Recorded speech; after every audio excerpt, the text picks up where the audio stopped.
Los complejos, funciones y estructuras del consciente y del inconsciente.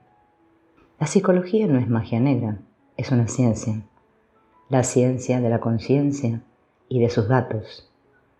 Es también la ciencia del inconsciente, pero solo en segundo lugar, pues el inconsciente no es directamente asequible, precisamente porque es inconsciente.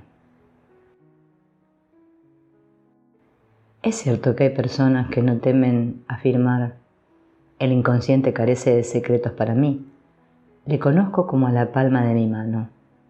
Yo les respondo: usted quizás ha recorrido todo su consciente, pero su inconsciente lo desconoce completamente. Pues el inconsciente es en verdad inconsciente, es precisamente aquello de lo que no estamos conscientes, de lo que no estamos informados. No olvidemos este preámbulo, pues el término de inconsciente se utiliza como si fuera una despreocupación. Por ejemplo, hablando de los datos inconscientes, de ideas, imágenes, fantasías inconscientes, etc. Es esta una deplorable costumbre verbal.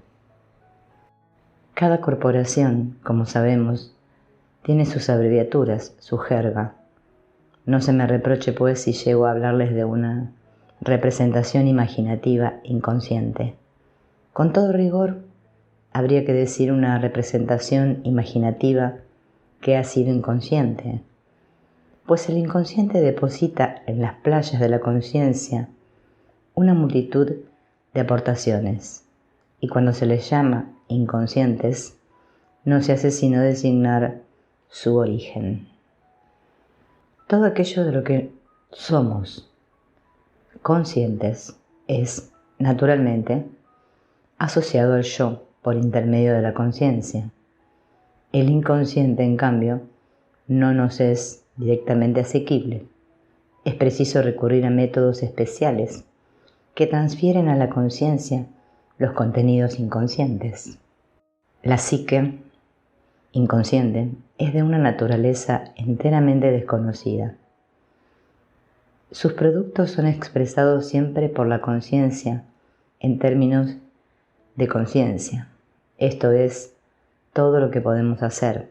No podemos pasar de aquí y debemos tener siempre presentes estas circunstancias en nuestra mente como último criterio de nuestro juicio.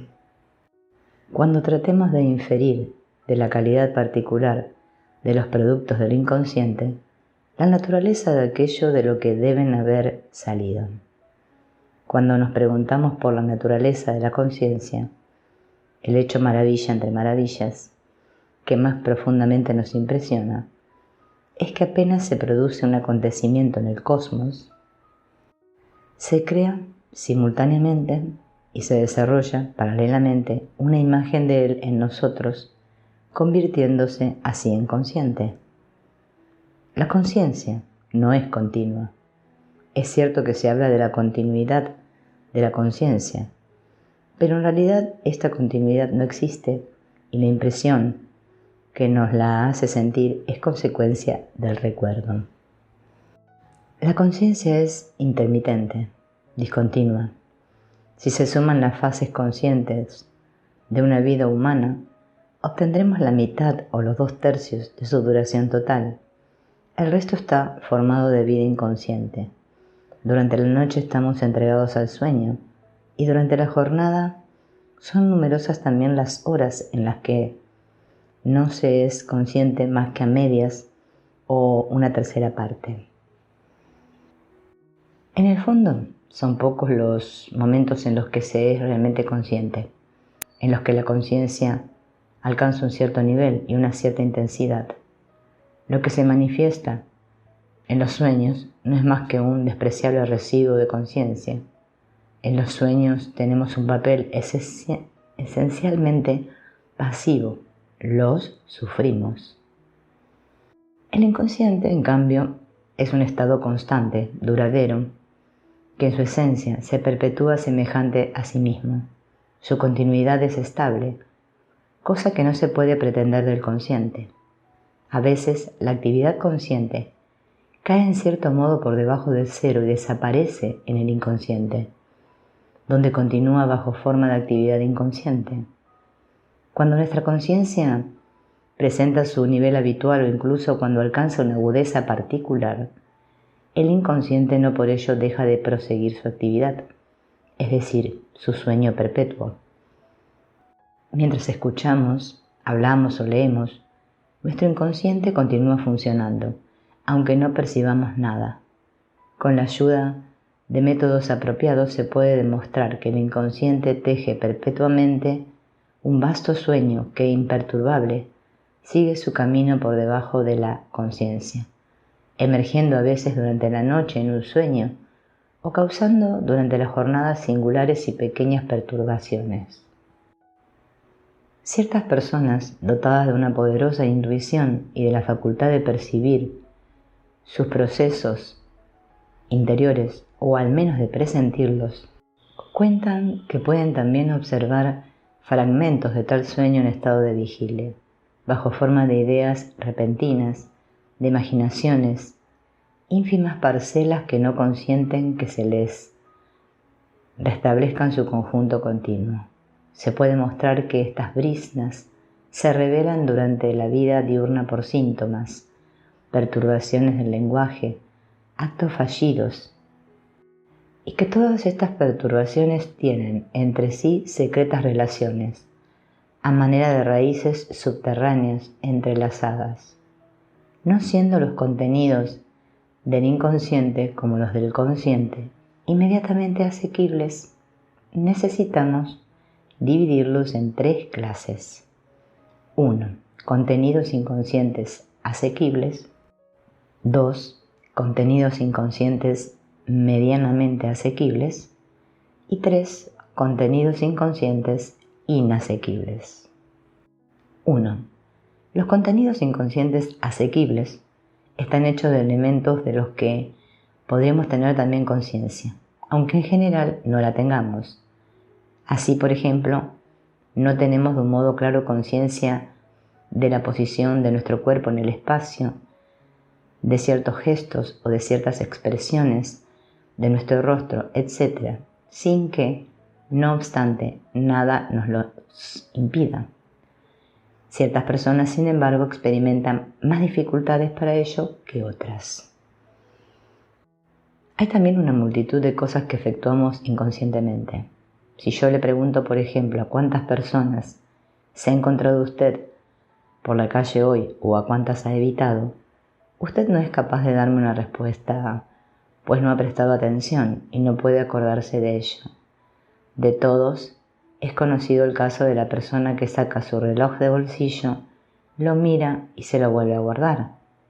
Si un momento después se le pregunta la hora, tiene que volver a mirar el reloj, pues todos aquellos gestos los ha hecho sin darse cuenta y no ha adquirido un conocimiento consciente del tiempo transcurrido. La orientación en el tiempo, sin embargo, revela una continuidad inconsciente. A menudo tenemos un sentido preciso del tiempo transcurrido, incluso durmiendo y sin ayuda de ningún medio consciente.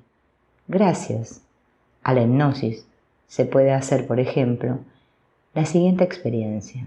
Se sugiere a la persona hipnotizada que cuente los segundos a partir de un momento dado. El sujeto despierto los cuenta sin percatarse de ello.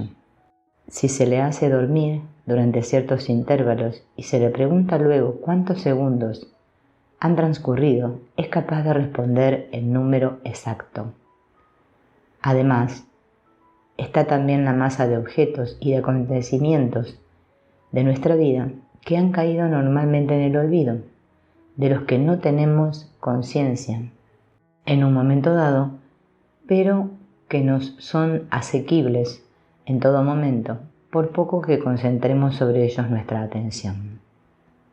2. Los contenidos inconscientes inmediatamente asequibles son ya más coriáceos.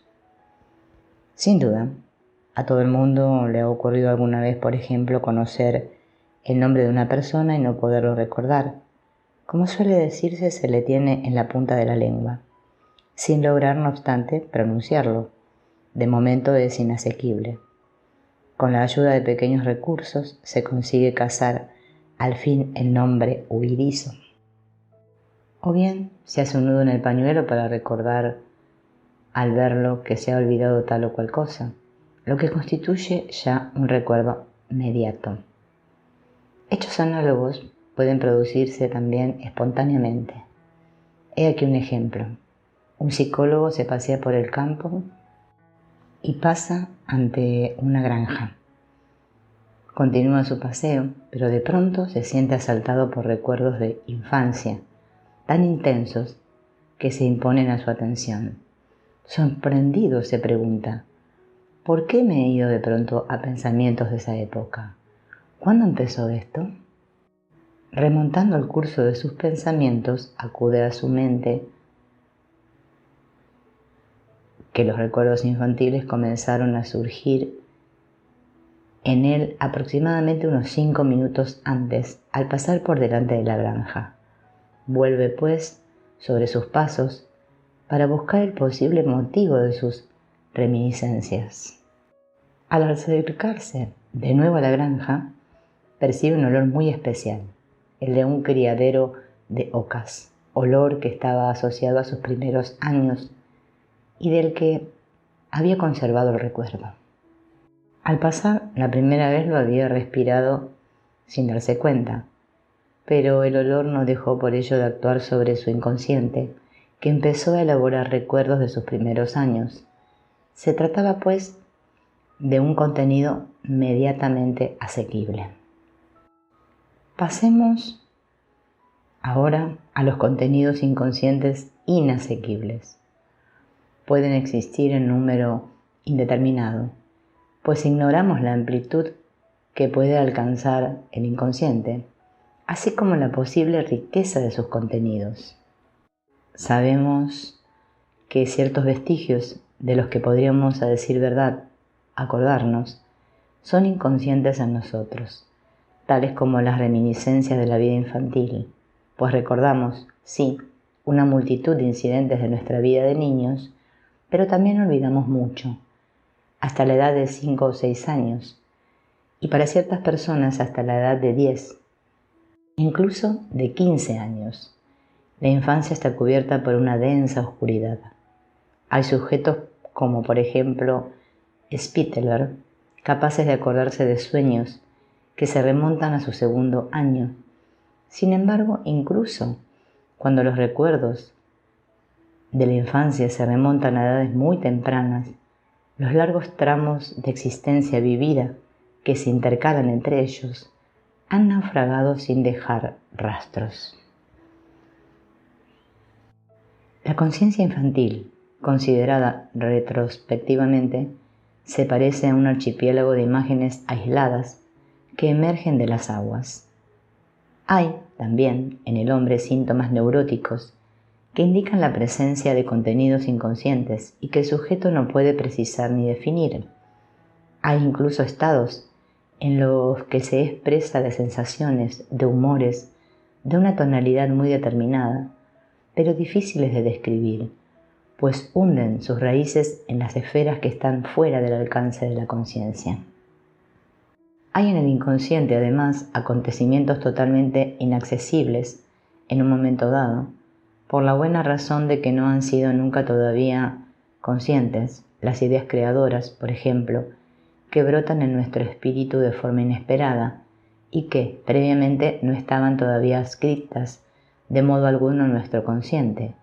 Carecíamos de relaciones con ellas y por ello dormitaban encerradas en la ganga del inconsciente, como siguen haciéndolo sus hermanas. Citemos también percepciones más sutiles todavía, los presentimientos y las intuiciones. Poco antes de que estallara la guerra del 14, numerosas personas tuvieron presentimientos singulares, estados afectivos que las dejaban atónitas al no existir todavía la realidad a la que había que adscribirlos. La conciencia es, por naturaleza, una especie de capa superficial de epidermis flotante sobre el inconsciente, que se extiende en las profundidades como un vasto océano de una continuidad perfecta. Kant lo había presentido. Para él el inconsciente es el dominio de las representaciones oscuras que constituyen la mitad de un mundo. Si juntamos el consciente y el inconsciente, abarcamos casi todo el dominio de la psicología. La conciencia se caracteriza por una cierta estrechez. Se habla de la estrechez de la conciencia, por alusión al hecho de que no puede abarcar simultáneamente sino un pequeño número de representaciones. He encontrado un caso que ilustra perfectamente este hecho. A una paciente que sufría una neurosis obsesiva se le había metido en la cabeza que tenía que interpretar al piano 2 melodías a la vez y se martirizaba con este ejercicio hasta que le daba un síncope. Este caso demuestra lo poco capaces que somos de mantener a la par 2 representaciones en la conciencia. La conciencia es una especie de órgano de percepción y de orientación dirigido, en primer lugar, hacia el mundo ambiente.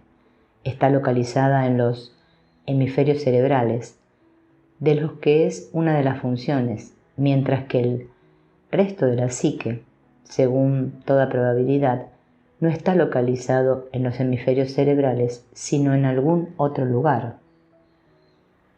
Lo mejor para persuadirse de ello es hablar con primitivos. Tuve una vez una conversación con un jefe de indios pueblos, cuya confianza me había ganado diciéndole que yo era también de una tribu dedicada a la cría de ganado, pero que no vivía en el continente americano. Me habló con toda franqueza de las particularidades de los americanos y me dijo cosas muy interesantes, válidas también para los europeos. He aquí el punto culminante de nuestra conversación. Los americanos están locos. Pero, ¿por qué? Dicen que piensan con la cabeza. ¿Y no es así? Claro que no, se piensa con el corazón. Para este hombre la conciencia intensa está formada de la intensidad del sentimiento, o en términos científicos, llama psique a lo que afecta al corazón. Los miembros de ciertas tribus negras primitivas pretenden que el pensamiento tiene su asiento en el vientre.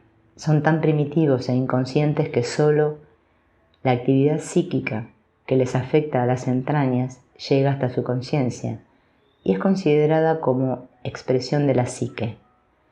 Así, cuando algo les estomaga, les duele el hígado o les crea ciertos trastornos funcionales del abdomen, lo perciben y concluyen de ello que es ahí, en el abdomen, donde está localizada la psique. Esto está también en el origen de ciertos sistemas hindúes de meditación, muy curiosos, que presentan una serie de escalones que comienzan en la región de la vesícula.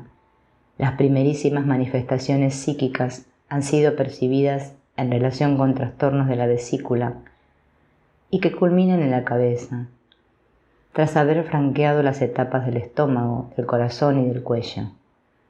Para nosotros la conciencia está localizada en el cerebro, pero la conciencia no es toda la psique es todo el cuerpo y cuyo centro, filogenéticamente, no estaba en la cabeza sino en el vientre, en su amasijo de ganglios. Estos últimos constituyen sin duda la base original de la entidad psíquica, mientras que los hemisferios cerebrales han contribuido esencialmente a la elaboración de la conciencia, cuya localización indica ya que constituye una función perceptiva, un órgano de percepción. En efecto, todos los nervios sensoriales principales terminan en el cerebro, donde son registradas y agrupadas las comunicaciones enviadas por la superficie sensorial. Por consiguiente, es históricamente comprensible que la psicología, en tanto que ciencia, cuyos comienzos se remontan a los siglos XVII y XVIII, haya comenzado por interesarse por las percepciones de los sentidos y que los psicólogos hayan empezado por hacer derivar la conciencia de los sentidos como si aquella no consistiera sino en datos sensoriales. Toda la psicología científica, en sus comienzos, está basada en las sensaciones, y vemos que esto perdura hasta en pleno siglo XIX. La concepción central, que de ello resulta, a saber, la primacía de los sentidos y de la conciencia, continúa hasta cierto punto dominando aún en nuestros días, por ejemplo en la obra de Freud, cuya teoría hace derivar el inconsciente del consciente. De hecho, las cosas se presentan de forma esencialmente diferente, siendo las funciones psíquicas originarias estrechamente solidarias del sistema nervioso simpático. Yo diría más bien que el elemento primero es evidentemente el inconsciente, del que poco a poco se desprende la conciencia. ¿Qué es la conciencia? Ser consciente es percibir y reconocer el mundo exterior, así como el propio ser en sus relaciones con este mundo exterior. No es este el lugar para hablar del mundo exterior, ya que el objeto propio de la psicología es el hombre. Verse en las relaciones con el mundo exterior significa reconocerse a sí mismo en su ambiente. ¿Qué es este sí mismo? Es, ante todo, el centro de la conciencia, el yo. Cuando un objeto no es susceptible de ser asociado al yo, cuando no existe un puente que una el objeto con el yo, el objeto es inconsciente, es decir, que para aquel es como si no existiera. Por consiguiente, se puede definir la conciencia como una relación psíquica con un hecho central llamado el yo. ¿Qué es el yo? El yo es una magnitud infinitamente compleja, algo como una condensación y un amontonamiento de datos y de sensaciones. En él figura, en primer lugar, la percepción de la posición que ocupa el cuerpo en el espacio, las de frío, calor, hambre, etc. Y luego la percepción de estados afectivos. Estoy excitado o tranquilo, me es agradable o desagradable tal cosa, etc. El yo implica además una masa enorme de recuerdos. Si mañana yo me despertara sin recuerdos, no sabría quién soy. Necesito disponer de un tesoro, de un fondo de recuerdos que son como relaciones o notas que informan sobre lo que fue. No podría haber conciencia sin todo esto. Sin embargo, el elemento esencial parece ser el estado afectivo. Cuando estamos dominados por un afecto, es cuando tomamos conciencia de nosotros mismos con mayor agudeza, cuando nos percibimos a nosotros mismos con mayor intensidad. Por ello, nos es improbable pensar que la conciencia originaria surgió durante un afecto. Un golpe en la cara, por ejemplo, podría ser el origen de las primeras reflexiones del individuo sobre sí mismo. Hay un gran número de seres que no son sino parcialmente conscientes. Incluso entre los europeos, muy civilizados, se encuentra un número importante de sujetos anormalmente inconscientes, para los que una gran parte de la vida transcurre de forma inconsciente. Saben lo que les pasa, pero solo imperfectamente se representan lo que hacen y lo que dicen. Son incapaces de percatarse del alcance de sus acciones. ¿Qué es, en definitiva, lo que les hace conscientes? Si sobreviene un hecho inesperado o chocan con alguna costumbre o con algún hábito firmemente establecido, y si esta colisión provoca fatales consecuencias, la luz se hará en su espíritu, iluminando los motivos de su acción, haciéndoles sobresaltarse y convertirse en conscientes. Muchos sujetos no llegan a ser conscientes sino de esta forma, pues el yo solo es intensamente consciente en el curso de momentos afectivos de esta naturaleza.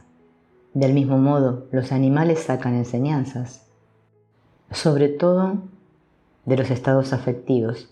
Cuando, por ejemplo, un animal ha comido algo bueno o cuando ha recibido un golpe, queda en él una impresión que le deja huella y que crea, amalgamándose con las otras experiencias de la misma naturaleza, una cierta continuidad.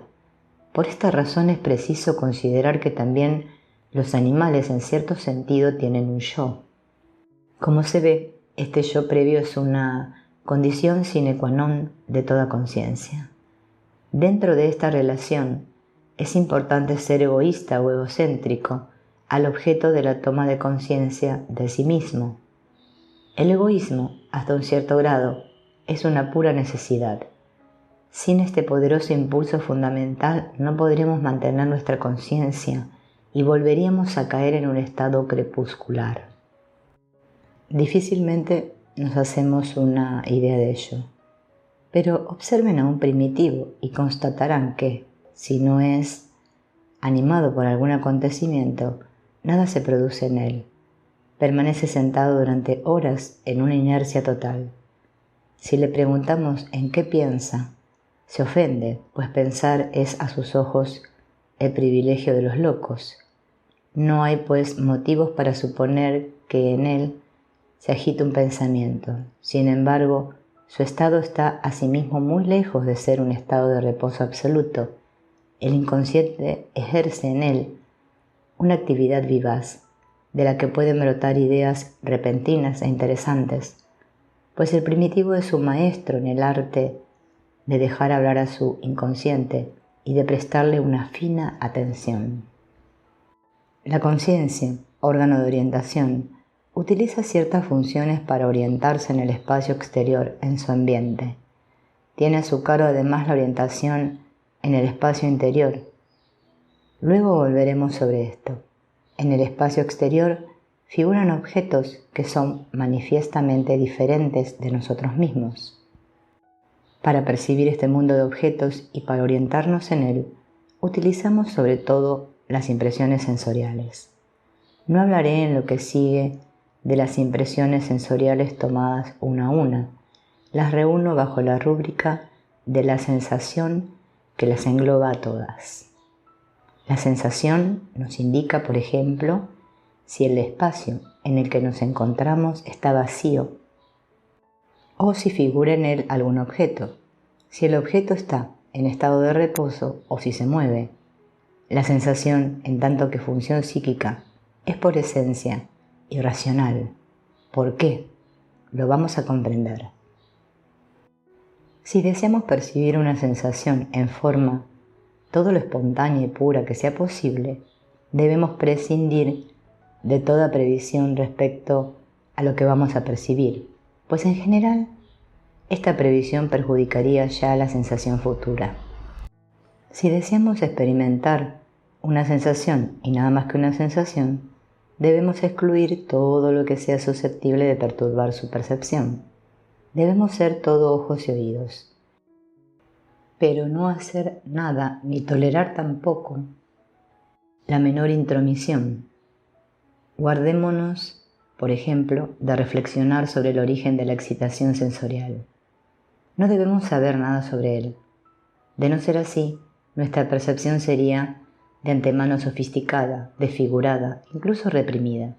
Cuando, por ejemplo, un espectáculo cautiva nuestra atención, nos olvidamos de escuchar y a la inversa. La sensación, para ser pura y viva, no debe incluir ningún juicio, ni ser influenciada o dirigida. Debe ser irracional.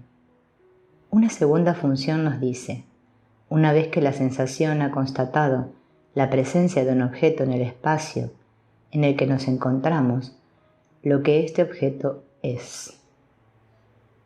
Este acto, esta función de conocimiento es, en un plano primitivo, lo que se llama el pensamiento. Este es una función racional, juzga, excluye. Es su tarea primordial. A él le corresponde precisar lo que una cosa es. Debe aprehender su especificidad, diferenciarla de lo que no es, cosa que es una función racional. Una vez que hemos constatado la presencia de un objeto en nuestra proximidad y que nos hemos enterado que es esto o aquello, nuestras informaciones se limitan todavía a la impresión sentida en el momento presente. Ahora bien, ese dato actual, instantáneo, tiene un pasado y un futuro, ha sido y devendrá. Representa pues en ese instante una fase de un proceso de metamorfosis, pues a la larga nada es, todo se transforma. Por consiguiente, la cosa cuya existencia actual hemos constatado posee rasgos que denotan el pasado y hacen presentir el futuro. Estos rasgos, sin embargo, no están incorporados a la forma actual, solo prestan a ésta una atmósfera que flota y la rodea. Sin duda, también aquí los sentidos pueden sernos de alguna utilidad, y el pensamiento asimismo puede realizar ciertas constataciones, pero, además, tenemos el dominio de las suposiciones, de los presentimientos, de las impresiones vagas, como las llamamos. Tenemos cierto olfato para el origen de las cosas y presentimos su evolución, su devenir futuro. Esta es la esfera de la intuición. La intuición es una función que normalmente se emplea poco, tanto más cuanto se vive una vida regular entre cuatro paredes, forzada a un trabajo rutinario. Pero si uno se ocupa de la bolsa o vive en el África Central, emplea sus unches con toda naturalidad. No podemos, por ejemplo, prever si a la vuelta de un matorral nos vamos a encontrar con un tigre o un rinoceronte, pero sí podemos tener un unch que quizás nos salve la vida. Unch significa yo tengo una impresión, una idea. Es una locución empleada para designar la intuición. La gente que vive expuesta a las condiciones naturales hacen un gran uso de la intuición.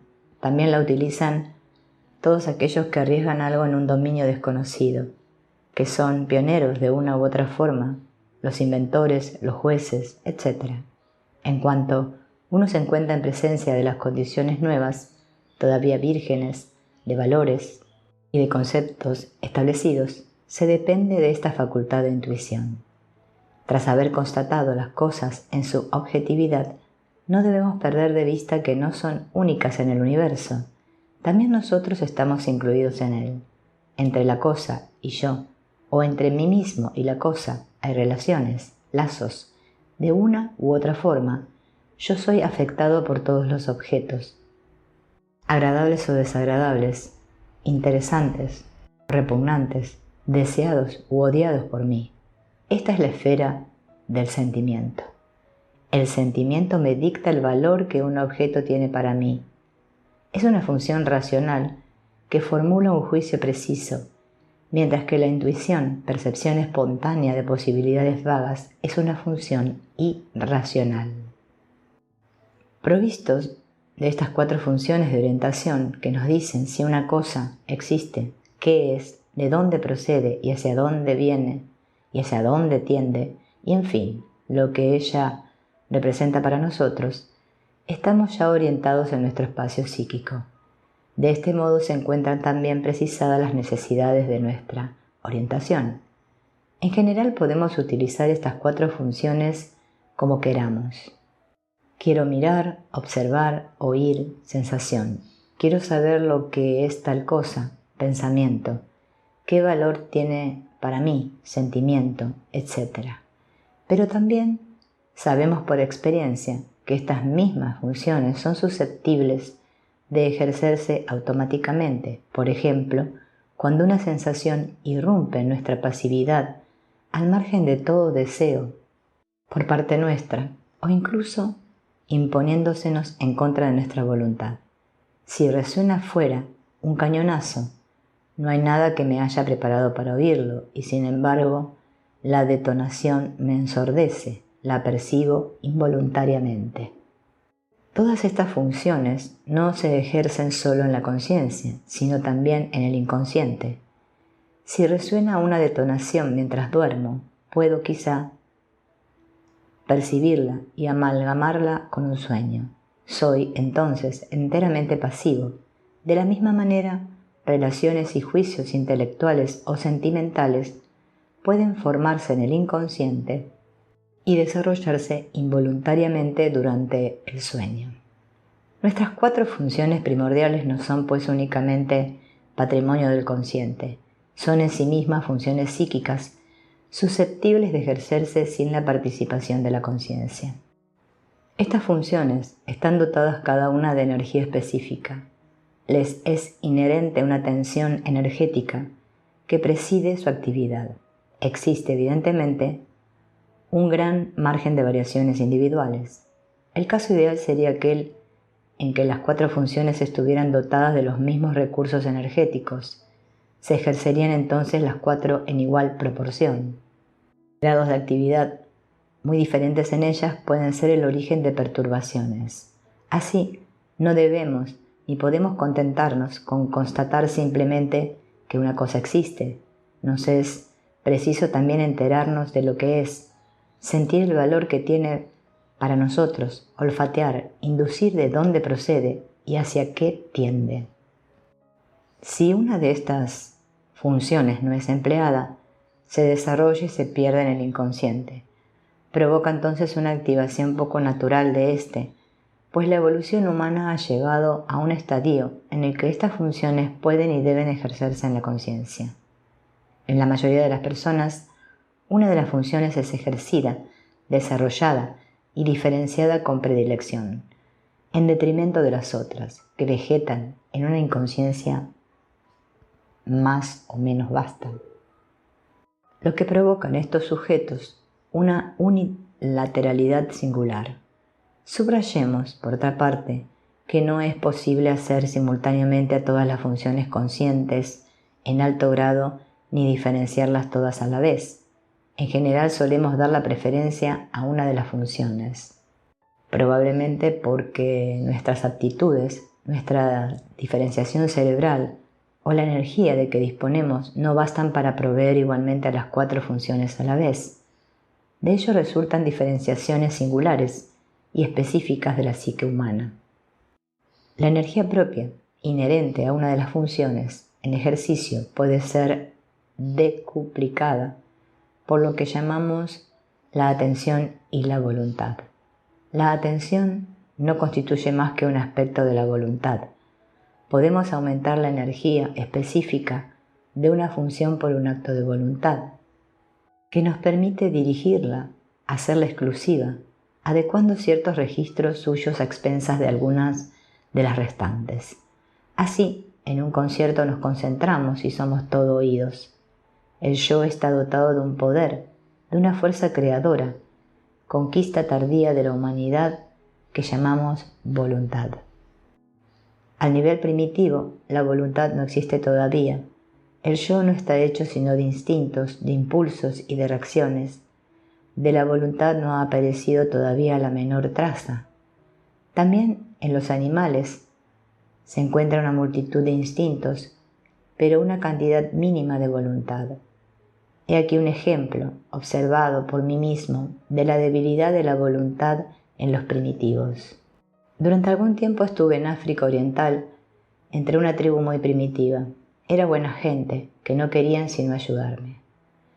Cierta vez tenía que mandar unas cartas y necesité un mensajero. Fui a ver al jefe y le rogué que me mandara uno. Poco después un joven indígena se presentó ante mí y me dijo que era el mensajero que había pedido. Había que recorrer aproximadamente una distancia de 120 kilómetros hasta el término del ferrocarril de Uganda, donde se encontraban los blancos más próximos. Tendí al mensajero las cartas formando un paquete y le dije: «Lleva estas cartas a la estación de los hombres blancos de tal lugar».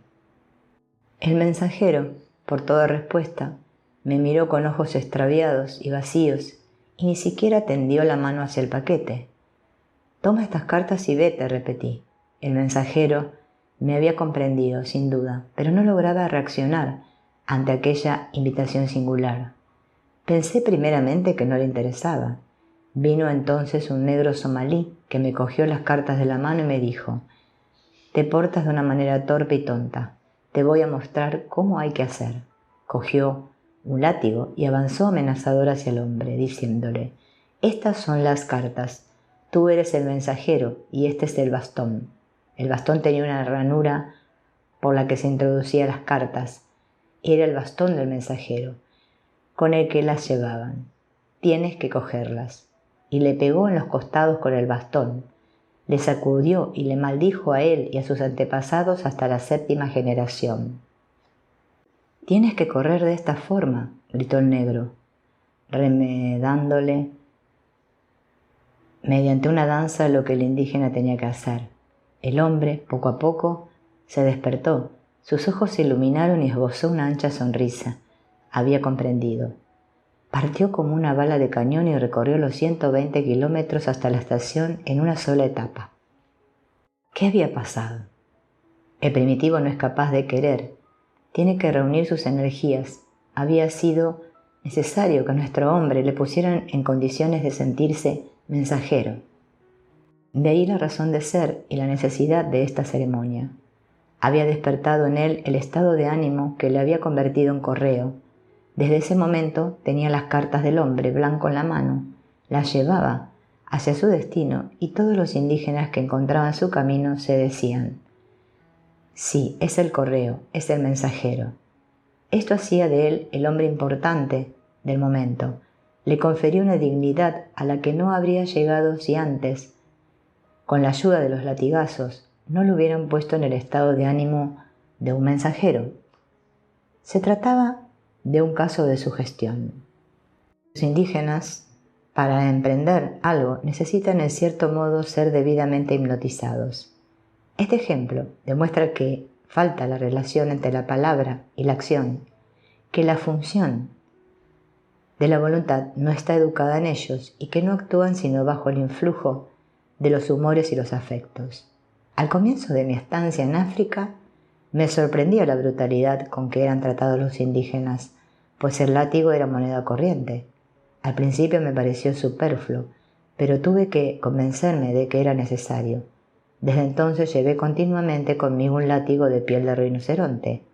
Aprendí a simular sentimientos que no tenía, a gritar a voz en cuello y a dejarme llevar por la cólera. Todo esto es preciso para suplir la voluntad deficiente de los indígenas. Esta concepción la confirman innumerables ritos que solo ella permite comprender.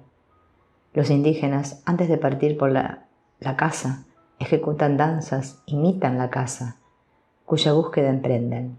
Realizan el indispensable rito de entrada para crear en ellos el humor, el estado de ánimo, la emoción necesarios para la acción a efectuar, para concentrar la energía difusa, su interés en la acción a realizar, es decir, para despertar la voluntad. El retorno de la caza da lugar, a su vez, a ceremonias complicadas y análogas que persiguen el objeto inverso del restablecimiento del humor pacífico y cotidiano. Cuando los dinkas del Nilo Blanco, por ejemplo, matan un hipopótamo, le abren el vientre y uno de ellos penetra en su cuerpo, se arrodilla ante la columna vertebral y le dirige al alma del hipopótamo, que consideran esta en la médula espinal, la siguiente plegaria: querido y buen hipopótamo, perdónanos por haberte matado. No ha sido por maldad, sino que apreciamos tu carne. No les digas a tus hermanos y a tus hermanas que te han matado. Diles que amas a los hombres. También nosotros te amamos y te comemos gustosos. Si tú te enfadaras, les dirías a tus hermanos y hermanas que se alejaran y nosotros no tendríamos ya carne.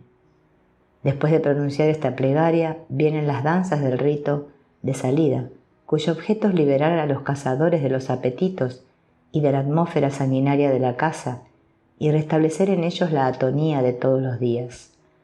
Se asiste a un espectáculo no menos singular y revelador cuando los guerreros han combatido y cuando uno de ellos ha hecho una víctima, lo que es, por otra parte, muy raro, pues allí las luchas son en general poco sangrientas. El que ha matado regresa como vencedor, como guerrero valeroso. ¿Cómo le honran los demás? Sus congéneres se apoderan de él, le aprisionan y le someten durante 2 meses a un régimen vegetariano, a fin de que pierda la costumbre de hacer derramar la sangre. Entre nosotros, el yo está dotado de una energía disponible, gracias a la cual podemos influir sobre el curso natural de los acontecimientos. Podemos, como ya hemos dicho, querer mirar, pensar, prever. Podemos incluso querer experimentar tal o cual sentimiento. La voluntad es una gran maga que además añade a sus encantos la paradoja de sentirse y de aspirar a ser libre. Experimentamos el sentimiento de libertad incluso cuando se puede probar la existencia de causas precisas que con toda necesidad debían entrañar tal o cual consecuencia que, precisamente, hemos realizado. A pesar de ello, el sentimiento de libertad es, no obstante, muy vivo en nosotros. Sabemos, por otra parte, que no existe nada que no tenga su causa, lo que nos obliga a pensar que la voluntad también debe depender de algunas determinantes. Entonces, si la voluntad está marcada por esa libertad soberana que la caracteriza, ello se debe a que es una parcela de esa oscura fuerza creadora que yace en nosotros, que nos conforma, que edifica nuestro ser, que reacciona frente a nuestro cuerpo, que mantiene o destruye su estructura y que crea vías nuevas. Esta energía aflora, en cierto modo, en el seno de la voluntad y hasta en la esfera de la conciencia humana, aportando consigo ese sentimiento absoluto y soberano de imperecedera libertad que no se deja alterar o restringir por ninguna filosofía. Podemos invocar todos los sistemas filosóficos que queramos. El sentimiento de libertad se mantiene siempre presente en el corazón del hombre, indestructible, riéndose de los sistemas, constituyendo un dato quizás singular, pero en todo caso original, de la naturaleza.